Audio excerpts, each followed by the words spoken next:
Welcome to the Banker Lamp. Please enjoy the video. You're ready to start. First, confirm your Galaxy supports Live Translate and Galaxy AI. This unlocks the call feature.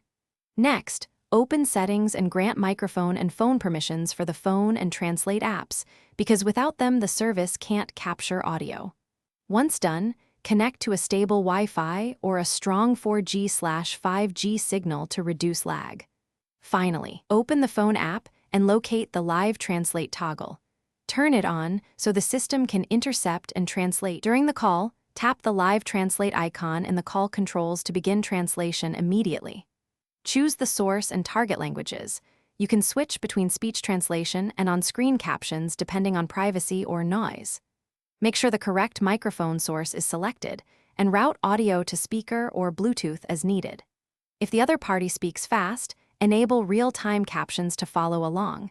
If you need privacy, use speech only. This keeps both sides synchronized and reduces misunderstandings. To finish, stop Live Translate before ending the call so the app can save the transcript and any notes. If translations stutter or delay, toggle Live Translate off and on, then reselect languages. Often this clears temporary audio routing issues. If problems persist, switch networks or reboot the phone. You can also clear the Translate app cache in settings to remove corrupted data. One key tip: test with a short local call first, because diagnosing audio paths is faster than troubleshooting mid-important conversations. Thanks for watching. If this was helpful, leave a like and consider subscribing. See you next time.